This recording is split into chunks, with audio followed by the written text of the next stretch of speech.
Bem-vindos a mais uma aula do pequeno curso sobre Segunda Guerra Mundial. Hoje nós vamos abordar um pouco mais sobre o Japão na Segunda Guerra Mundial. Mais especificamente, os primeiros meses de enfrentamento entre os Estados Unidos e o Japão. No vídeo anterior, eu comentei aqui sobre o ataque a Pearl Harbor, que aconteceu em 7 de dezembro de 1941.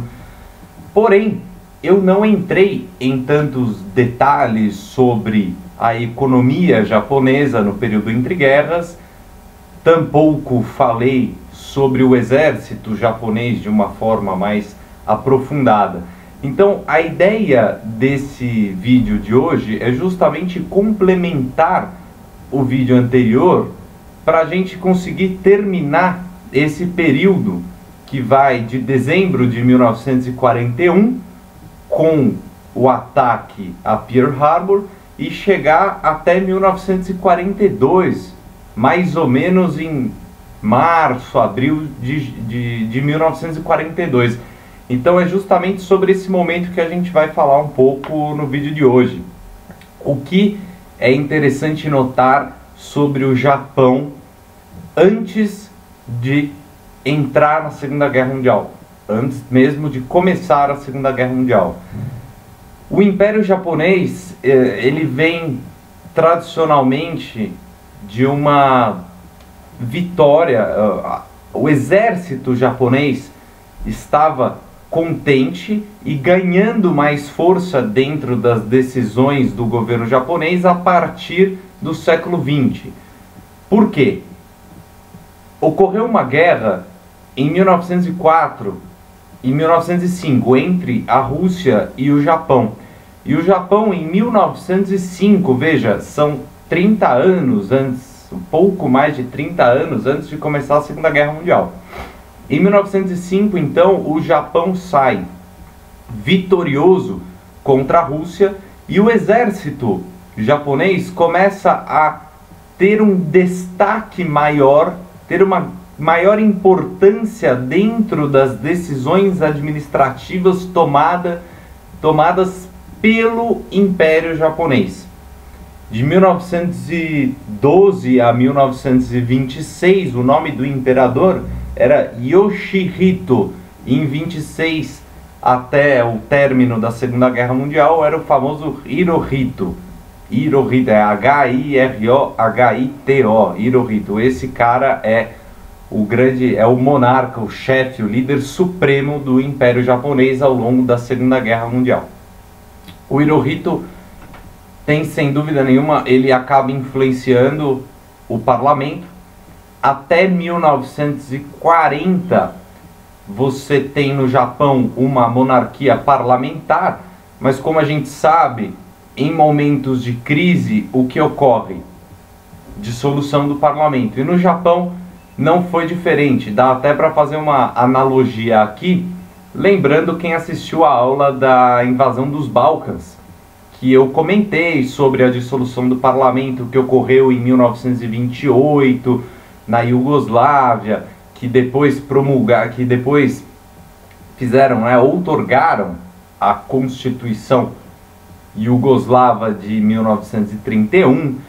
Esse método de dissolução do parlamento simplesmente é para que os poderes administrativos, todas as medidas que o governo queira, porventura, implementar, elas fiquem facilitadas por um executivo forte. É claro, se você tem 500 pessoas para tomar uma decisão, vai levar muito mais tempo. Agora, se você tem um imperador e tudo que ele falar não vai ter o que discordar, porque não tem o parlamento, é muito mais simples. As decisões, inclusive, acabam sendo mais eficazes, no sentido de que elas vão se materializar mais rapidamente do que se tivesse um congresso, um parlamento. Em 1940 ocorre a mesma coisa no Japão. O primeiro-ministro era o Fumimaro Konoe. Esse cara acaba saindo em outubro de 1941. Você tem a saída do Fumimaro Konoe, principalmente em virtude da posição política dele. ele acreditava que deveria existir por parte dos governantes japoneses uma maior flexibilidade em relação aos acordos praticados com os Estados Unidos. Então, a ideia do Fumimaro Konoe, que fica sendo primeiro-ministro do Japão até outubro de 1941, era uma ideia de conversar com os americanos. Ele pretendia negociar a paz e evitar um conflito com os americanos através dos acordos, das negociações, enquanto grande parte do exército japonês e do alto escalão japonês falava que não era interessante, com os Estados Unidos não teria conversa e que o Japão teria que atacar e entrar em guerra com os Estados Unidos. E aí entra um sujeito chamado Hideki Tojo, Hideki Hideki Tojo, T-O-J-O. Hideki Tojo entra em outubro de 1941 como primeiro-ministro do Japão. E ele vai ficar praticamente até o final da guerra ocupando esse cargo. Depois, no finalzinho, 44, tem uma substituição, mas isso a gente vai ver lá na frente, quando a gente for falar da bomba atômica. Ou seja, ainda tem algumas aulas pela frente para a gente chegar lá. Estamos chegando, inclusive, quase na metade do curso. Eu pretendo fazer mais ou menos 33, 35 vídeos sobre a Segunda Guerra. Não sei, acredito que fique sendo aí o maior curso sobre Segunda Guerra Mundial do YouTube. Eu sempre procurei um curso de Segunda Guerra Mundial e nunca encontrei. Então, se você estava procurando, eu estou podendo aqui, de certa forma, te ajudar. Eu fico muito feliz em saber que eu estou ajudando alguém aqui. Bom, então, falando um pouco mais do Japão, ainda antes de começar a própria Segunda Guerra Mundial, essa importância do exército japonês no governo acaba sendo levada para as outras áreas, inclusive para a educação. E é interessante notar que a educação, quando implementada pelo governo, ela terá os moldes, as diretrizes, as opiniões dadas em sala de aula serão as do governo. Então, a educação no Japão, no início do século XX, foi extremamente voltada para o militarismo. E o Japão, sendo uma monarquia, apesar de ser uma monarquia constitucional, como eu acabei de falar, até outubro de 40, né, só deixa de ser uma monarquia constitucional em virtude do perigo da guerra, da iminência da guerra, da proximidade de um conflito com os Estados Unidos. Apesar de ser uma monarquia, o Japão, mesmo sendo uma monarquia constitucional parlamentar, o imperador, ele era considerado uma divindade dentro do Japão. Não era como hoje ocorre, por exemplo, na Grã-Bretanha. Você tem hoje a figura da rainha da Inglaterra e do parlamento, mas a rainha não é endeusada. A população gosta da rainha? Sim, ok, existe uma aceitação da rainha ou porventura de algum rei que entre. A gente sabe que nessas monarquias parlamentares normalmente os cidadãos estão aí satisfeitos com o governo.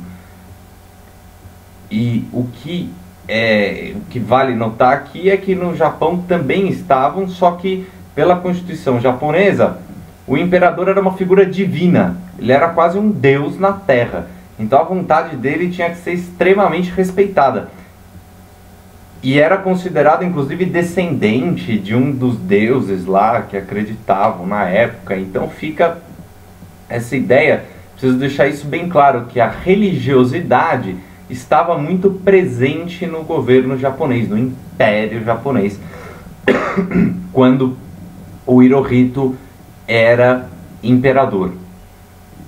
Comentando aqui um pouquinho, já adiantando, em 1946, ou seja, um ano depois do término da Segunda Guerra, acaba esse endeusamento ao imperador. Eles retiram isso da Constituição. O Japão teve uma nova Constituição depois da Segunda Guerra Mundial. Curiosamente, o Brasil também, né? A gente tem, depois da Segunda Guerra Mundial, a Constituição de 1946. Então, esse endeusamento e esse militarismo fazem com que as crianças nas escolas já comecem a ter uma certa vontade de guerra. Eu já comentei aqui anteriormente que muitas pessoas dentro da Europa, principalmente no início do século XX, pensavam na guerra constantemente. E muitas não só pensavam constantemente na guerra, como encaravam a guerra como uma profissão. Ou seja, acreditando que sempre haveria guerra, sempre estaria algum país lutando com o outro para que existisse a profissão. E no Japão não era muito diferente, só que foi mais voltado ainda. Em virtude da religião estar extremamente atrelada ao governo japonês, os grandes líderes japoneses fizeram umas pequenas mudanças nas diretrizes religiosas do Japão, simplesmente para adequá-las ao estado de guerra, a beligerância que estava por vir. Então, o budismo japonês, comum ainda no final do século XIX e no início do XX, acabou se transformando num shintoísmo de Estado. O shintoísmo de Estado nada mais era do que uma religião voltada para a guerra, que tinha como objetivo invadir outros países. Inclusive aqui acredito ser válido falar em analogia da Alemanha está para a Europa como o Japão está para o Oriente. E por que eu digo isso? Porque a Alemanha, com as doutrinas nazistas de Hitler, praticou a política expansionista, tinha como objetivo subjugar outras nações, outros povos em prol dos seus interesses particulares. E o Japão, no Extremo Oriente, faz algo extremamente similar, em virtude dessa mudança do budismo, que não admitia as guerras e pregava a paz. Em virtude da saída do budismo para a entrada de um shintoísmo de Estado, você tem no Japão as configurações necessárias para que as crianças e jovens crescessem querendo a guerra e crescessem achando que eram os melhores daquela região. E na Alemanha praticava-se semelhante doutrina. Eu já expliquei aqui, dentro do nazismo, o Hitler, inclusive, ele evita atacar, ele não quer destruir a Inglaterra e os países nórdicos, porque ele acredita que aquele pessoal do norte era mais inteligente, mais desenvolvido. E por que ele faz isso? Simplesmente pela questão da raça. E no Japão ocorre mais ou menos a mesma coisa, com a diferença de que um está na Europa e outro está no Oriente. O Japão começa a enxergar, então, nos anos 30, que ele precisa de mais espaço. E mais espaço não é à toa que ele precisa de mais espaço. Primeiro, você tem uma taxa de natalidade no Japão crescente, muito grande no início do século XX. É claro que a taxa da natalidade, inclusive, reflete um bom Estado, um Estado que está em condições, que consegue propiciar uma boa vida a seus cidadãos. Ninguém tem taxa de natalidade alta em período de guerra, em período de desgraça, em período de fome. A taxa de natalidade, ela aumenta com o bem-estar dos cidadãos. Muitas pessoas hoje, inclusive, falam: ah, não, eu não quero ter filho porque ter filho é muito caro. E eu faço a pergunta aqui: será que se você tem um filho, você teria mais filhos se o Estado pagasse a escola, a saúde, se o Estado estivesse muito mais presente do que está aqui no Brasil e desse uma educação de altíssima qualidade, uma saúde ótima? Será que as pessoas não teriam mais filhos? Sim, elas teriam, é natural isso. E no Japão ocorre a mesma coisa. O problema é que, em virtude da taxa da natalidade, você tem uma maior demanda dentro do Estado. Uma maior demanda por necessidades básicas, como, por exemplo, as que eu acabei de comentar: a saúde, a educação, o saneamento básico e assim por diante. em virtude dessa crescente demanda da sociedade, o governo japonês começa a ter que importar muito petróleo, muitos produtos primários, simplesmente para conseguir se sustentar. E aqui eu peguei os dados. A economia japonesa, nos anos 30, ela importava 90% do petróleo que ela utilizava e 85% do ferro.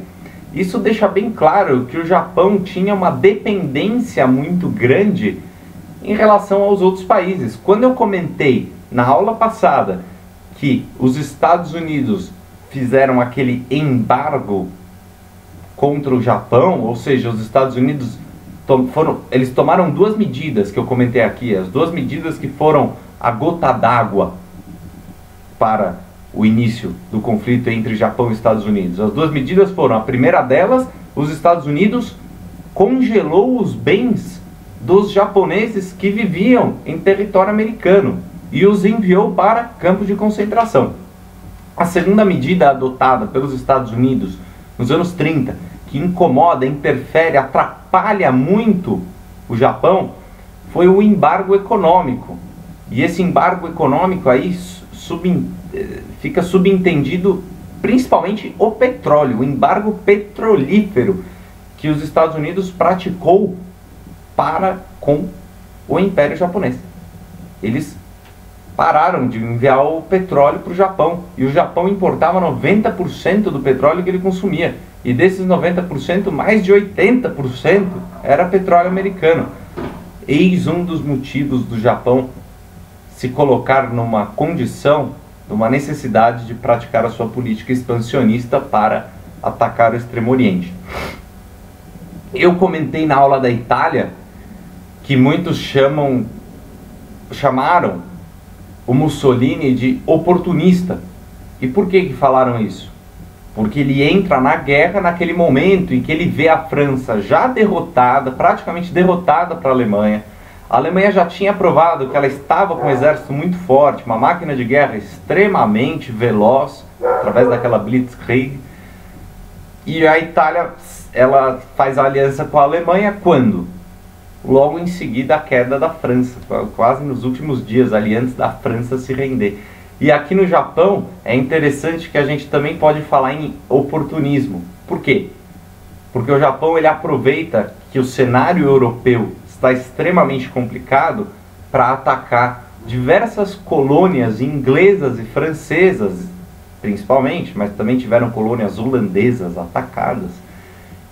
Ele aproveita esse cenário de guerra europeu para atacar as colônias inglesas, francesas e holandesas no Extremo Oriente. Dentre elas, a gente pode citar Singapura, Malásia, Tailândia, Bornéu, que são conhecidas como são holandesas, né? Era uma zona de influência, uma colônia holandesa. Isso fica bem claro, né? O Japão, fica bem claro que o Japão ele aproveita esse cenário de guerra europeu. Porque é muito simples você pensar o seguinte: se você é chefe de um país e você tem a Alemanha te atacando, a guerra está muito séria com o seu país, você vai ficar preocupado com as suas colônias afastadas, muitas vezes mais de milhares e milhares de quilômetros? Você pode até se preocupar, porém o foco da sua defesa não estará nas colônias, estará no seu país. Inclusive, é válido lembrar aqui no caso da Holanda. A Holanda, ela foi invadida pela Alemanha nazista. A corte holandesa nem na Holanda estava quando as colônias holandesas foram atacadas no Extremo Oriente. Por isso, podemos considerar que o Japão também enxergou uma oportunidade no Extremo Oriente, considerando o cenário europeu de guerra. Simplesmente é o fato de você se preocupar mais com o seu país do que com a sua colônia. Natural, extremamente natural. Aqui nessa aula estaremos entrando no ano então de 1942, da Segunda Guerra Mundial. Vamos seguir aqui. Eu fiz um pequeno roteiro para que eu não me perca. Ok. O Japão, ele era aliado da Alemanha. Muitas coisas, diversas diretrizes, como as que eu já comentei aqui, inclusive, faziam com que a Alemanha se tornasse uma potencial aliada do Império Japonês. Porém, o Japão, tanto o Japão como a Alemanha, eles não gostariam que nenhum dos dois países fizesse alguma aliança com a União Soviética, haja vista o Pacto Anticomintern de 1936. E o que aconteceu em 39? Em agosto de 39, que eu já falei aqui também, o Pacto Ribbentrop-Molotov. Com esse pacto, entre outras coisas, você tem a Alemanha falando para o Japão, foda-se. A Alemanha fala, olha, eu vou fazer aqui o pacto e não estou muito preocupado. O Japão não gosta muito dessa atitude alemã, porém, os japoneses sabiam que esse pacto não seria muito duradouro. Os japoneses tinham pleno conhecimento de que a Alemanha iria, uma hora ou outra, invadir a União Soviética. Na aula 13 eu comentei os motivos pelos quais tinha-se uma certeza muito grande de que a Alemanha atacaria a União Soviética. E o Japão sabia disso, mas ele também acaba fazendo um pacto com a União Soviética em 1941, mais especificamente em abril de 41, um tratado de não agressão. E por que ele faz esse tratado de não agressão? Para poder ficar mais tranquilo quando ele atacasse as diversas colônias das potências europeias localizadas no Extremo Oriente. E de certa forma, o tratado também fica interessante para a União Soviética, porque se ele foi em abril de 41 e em junho começa a Operação Barbarossa, aquela invasão, né, quando a Alemanha invade a União Soviética, esse tratado ele permite que a União Soviética remova algumas tropas de regiões mais afastadas, mais localizadas no Oriente, e leve para a frente contra a Alemanha. Esse tratado de abril de 1941 fica interessante tanto para a União Soviética como para o Japão. De certa forma, também podemos entender que este tratado de abril de 1941 entre a União Soviética e o Império Japonês de não agressão foi uma tentativa que o Japão, foi uma amostra que o Japão deu para a Alemanha, falando que ele também poderia fazer as suas alianças. Ou seja, é como se o Hirohito tivesse falado para o Hitler, falar, ó meu, você fez aí em 39 o tratado com a União Soviética, eu vou fazer o meu aqui também. E dane-se aquele pacto que a gente fez, vai para casa do chapéu. Só que não era bem assim. Como eu já disse, o Japão sabia que essa invasão da Rússia estava iminente, que ocorreria, não demoraria muito tempo para ela acontecer. Falando então agora sobre as próprias batalhas, né? O momento que vai dar início é o 7 de dezembro, o ataque a Pearl Harbor, ele é o marco dessa batalha no Pacífico. Porém, não foi só um ataque a Pearl Harbor. O ataque a Pearl Harbor pode ser considerado como um grande epicentro, como o estopim da luta, da guerra, da batalha travada entre os Estados Unidos e o Japão. Porém, a incursão japonesa no Extremo Oriente é muito maior. Inclusive, o Japão ataca Pearl Harbor e depois que ele destrói todas as embarcações lá que lá estavam, praticamente todas as embarcações, aeronaves que estavam em Pearl Harbor, o Japão se volta para o Oriente e ele vai atacar, entre outros países, a Malásia, Tailândia, Filipinas, Filipinas era a zona de influência dos Estados Unidos. Ou seja, o Japão continua atacando os Estados Unidos quando ele ataca o Extremo Oriente. Um dos grandes medos dos americanos em relação a essas invasões japonesas era a perda de zonas de influência do outro lado do mundo. Tanto as colônias inglesas como as francesas localizadas nessa região, vocês vão encontrar procurando na internet alguns nomes que hoje se perderam porque não existem mais. Porém, encontrarão nomes como Indochina Francesa, que é a região do Vietnã, do Laos. Encontrarão Birmânia, que hoje é Myanmar. Naquela península da Malásia, você tem Singapura no sul, depois a Malásia, Tailândia e assim por diante. Aquela região era toda composta por colônias de grandes potências europeias. E um dos medos, um grande medo que os Estados Unidos tinham naquele momento era perder a sua influência no Extremo Oriente, enxergando também a China como uma potencial cliente. Eu já comentei aqui quando eu falei da crise de 29, mas além de enxergar a China como uma potencial cliente, os Estados Unidos tinham medo de perder toda aquela zona de influência relacionada à Inglaterra, à França, que tinha suas alianças com os Estados Unidos. A Inglaterra e a França perdendo força, os Estados Unidos perderam também. Extremamente simples, não é nenhuma equação muito complicada. Eis um dos motivos da guerra.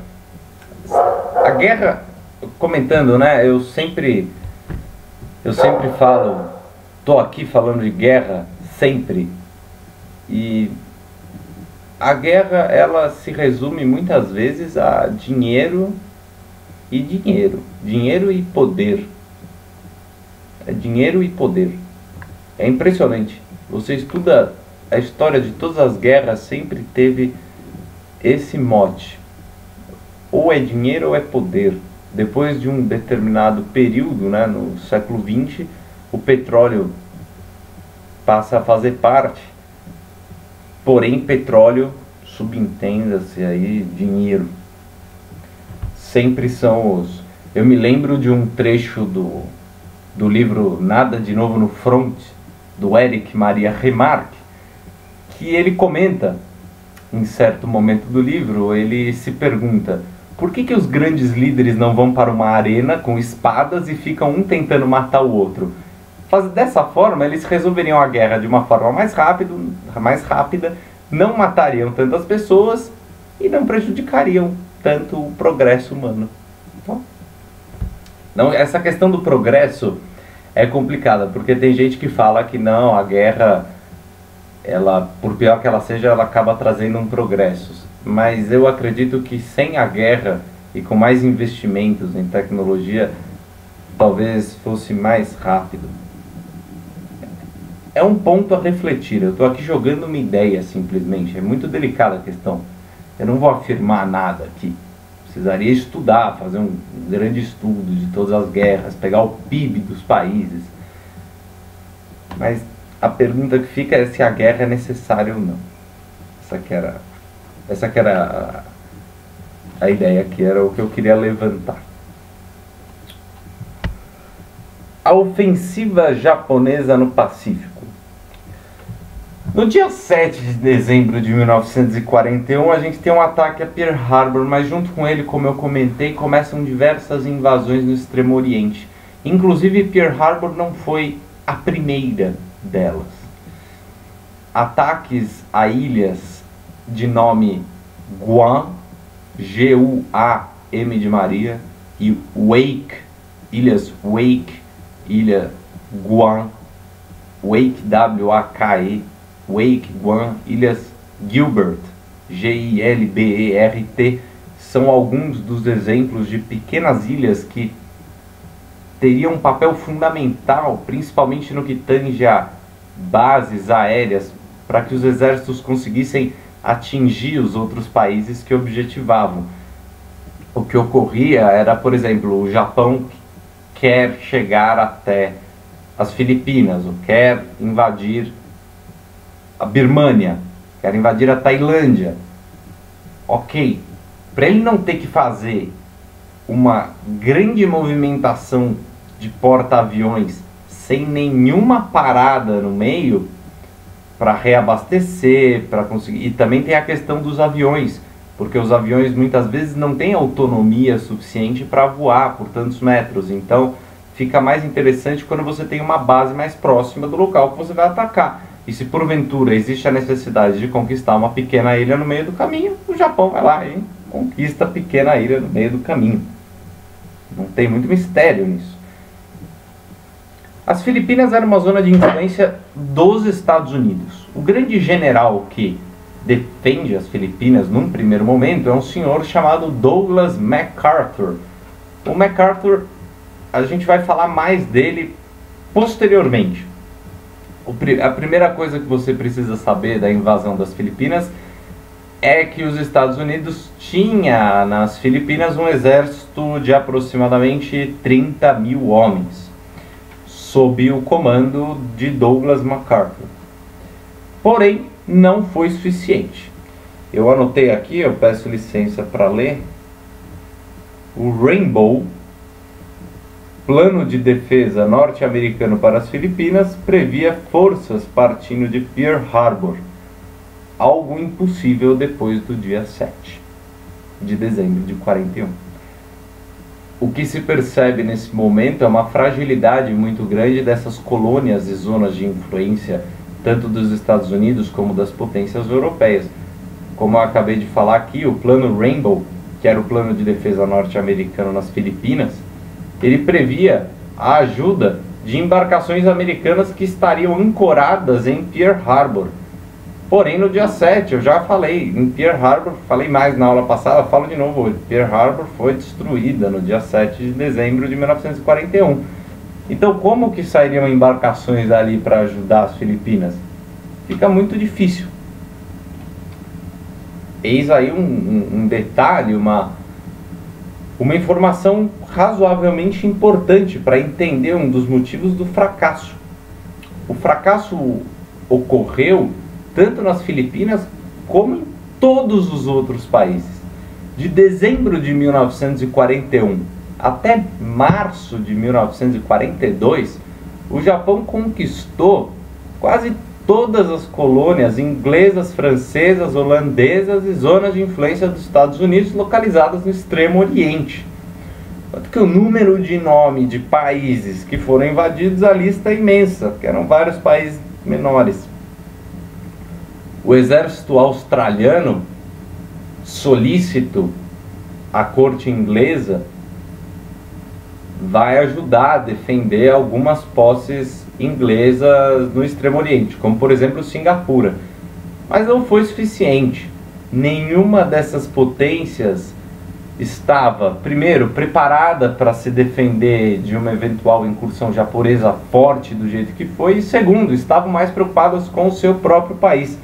Por isso foi uma catástrofe completa, que o Japão conseguiu derrubar, tomar diversos países no Extremo Oriente. O Japão, com a sua política de guerra, não se pode dizer que ele era dos mais admiráveis. Falo isso lembrando aqui aquele episódio da Batalha do Rio da Prata, que tinha como protagonista o encouraçado Graf Spee, e o comandante era o Hans Langsdorff, o alemão. Eu comentei aqui em outro vídeo.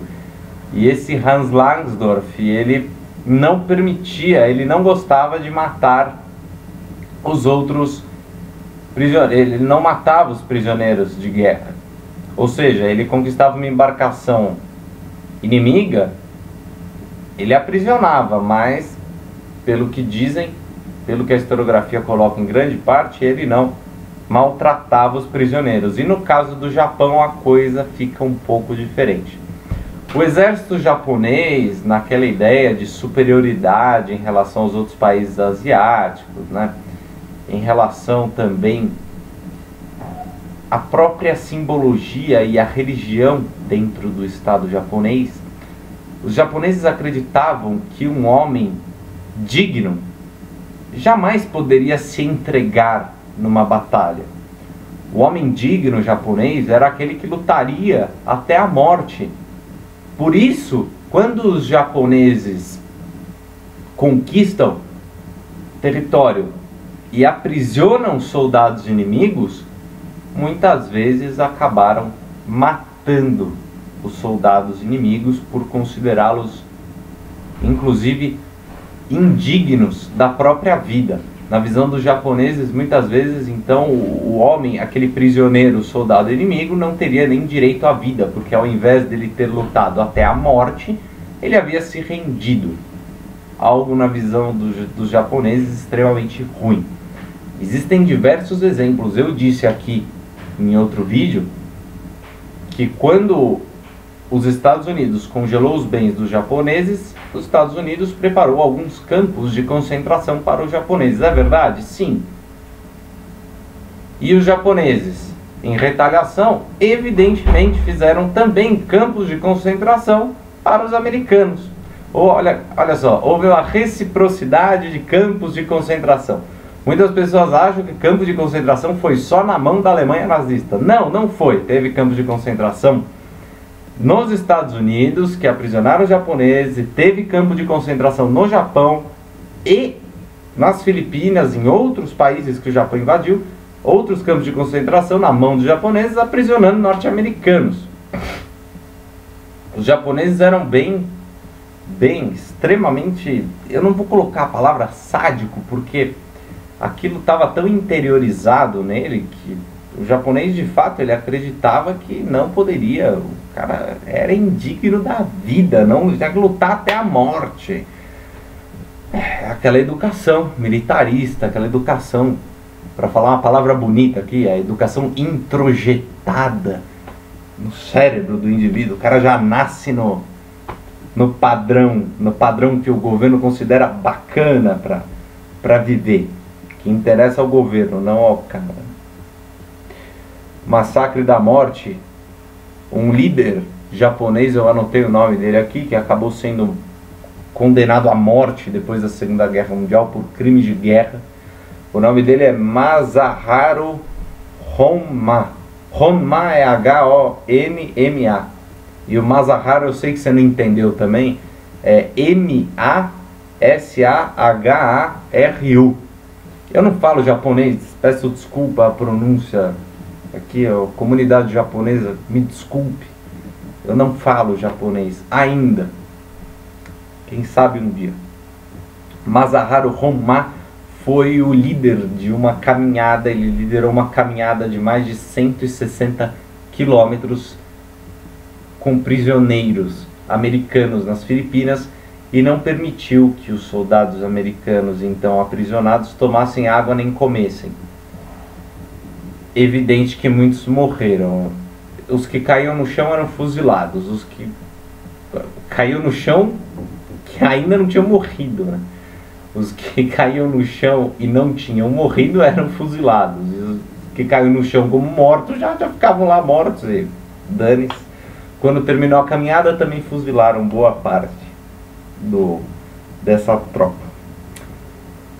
Tailândia. A Tailândia pode ser considerada como uma ponte para a Malásia e posteriormente para Singapura. Eis aí grande importância da Tailândia no Extremo Oriente. O governo tailandês era aliado secretamente ao governo japonês, porém muita gente da própria população tailandesa na época nem sabia disso. Porém havia uma certa confluência de interesses entre o Japão e a Tailândia, então não foi tão difícil para o Japão entrar em território tailandês. A incursão na Malásia também não foi tão complicada para os japoneses. Na Malásia, especialmente, tinha uma doença chamada malária. E no Extremo Oriente a malária foi uma das maiores inimigas dos soldados. A malária matou soldados de todas as tropas. Assim, o mosquito não tem opinião. Então ele morde, ele pica qualquer um. A malária, então, foi um dos grandes inimigos. A Tailândia como ponte, por que ponte? Porque você tem a Tailândia, a Malásia e a Singapura, a ponte para Singapura. E incomodar o que em Singapura? Olha que interessante.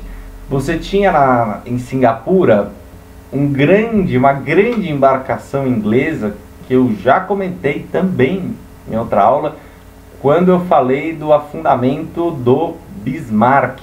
O grande Bismarck, aquele encoraçado alemão, que participou apenas de uma batalha, porém ele surgiu naquele contexto de 1930 que mostrava uma força alemã muito grande, e até mesmo pelo próprio nome que ele leva, do unificador, o grande unificador da Alemanha. Esse encoraçado alemão tinha uma grande importância para a Alemanha nazista, em especial para o Hitler. E o afundamento do Bismarck foi realizado principalmente por um encoraçado britânico chamado Prince of Wales, Príncipe de Gales, traduzindo. E o Prince of Wales estava em Singapura. Evidente que o Japão não apenas invade Singapura por lá estar o Prince of Wales. Porém, o Japão tem o seu interesse em atacar isso aí, atacar essa embarcação, porque sabia que a Inglaterra olharia para esse ataque com maus olhos e não gostaria de ver a sua grande embarcação, um pequeno xodó marítimo que o Churchill tinha, sendo destruído por aviões Nakajima japoneses. Ocorre que tanto o Prince of Wales em Singapura como o Repulse, que estava com ele, acabam sendo avariados, afundados pelas aeronaves japonesas. Nesse momento, em janeiro e fevereiro de 1942, duas coisas ficam extremamente claras, tanto para os ingleses como para os franceses, para qualquer um que tivesse a mínimo de preocupação com o que estava acontecendo no Extremo Oriente.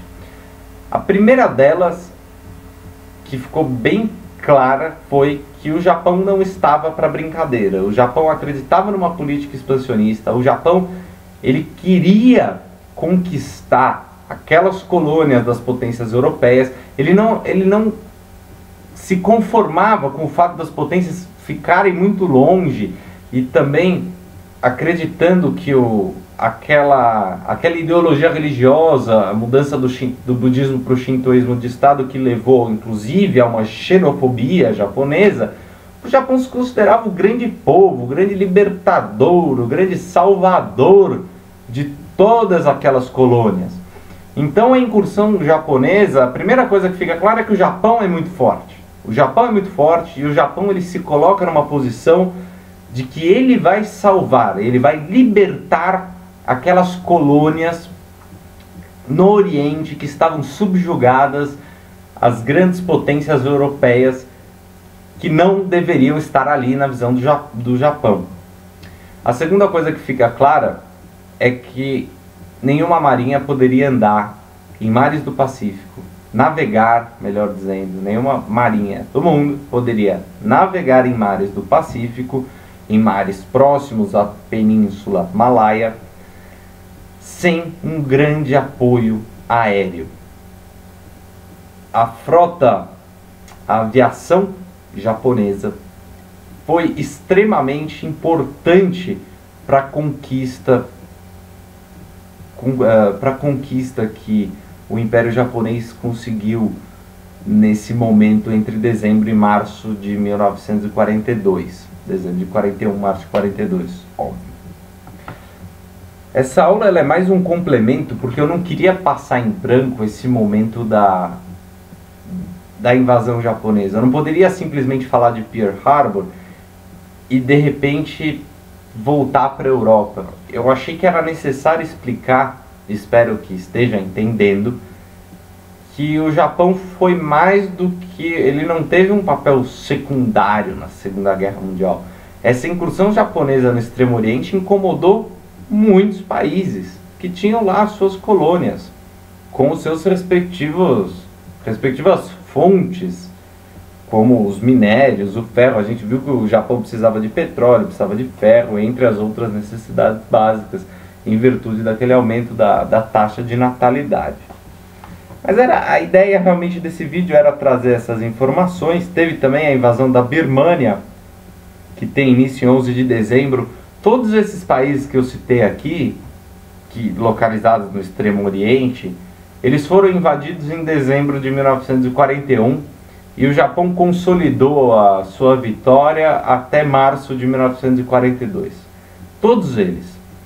Inclusive eu escrevi uma frase aqui, olha, podemos considerar que os japoneses apagaram 20 décadas de prestígio britânico no Extremo Oriente em apenas 10 semanas. Isso em especial um recado para o ataque realizado em Singapura. Porque a Inglaterra dominava Singapura há mais de 200 anos e em 10 semanas o Japão consegue conquistar Singapura. Mostrou sem dúvida nenhuma a força do Império Japonês, a entrada na guerra. Isso que precisa ficar bem claro da doutrina japonesa. O exército japonês tem um maior papel no governo. Uma curiosidade é que o exército japonês, os soldados em tese, em teoria, teriam todos que usar uma katana, aquela espada samurai, junto ao uniforme, apesar de ser quase desnecessário, considerando as metralhadoras utilizadas na Segunda Guerra. Mas eles usavam por uma questão de simbologia, para mostrar o respeito aos antepassados e tal. Vou recomendar um filme. Não é um filme, é um pequeno documentário. Os primeiros 20 minutos eu gostaria que assistissem. Ele está no YouTube. Você põe na busca O Exuberante Sol Vermelho. O Exuberante Sol Vermelho. E assista os primeiros 20 minutos. Verão neste documentário, entre outras coisas, o discurso que Roosevelt deu no Congresso, no Senado americano, no dia 8 de dezembro de 1941. Ou seja, um dia após a invasão, o ataque a Pearl Harbor. O vídeo é original da época. Coloquem na pesquisa do YouTube, O Exuberante Sol Vermelho.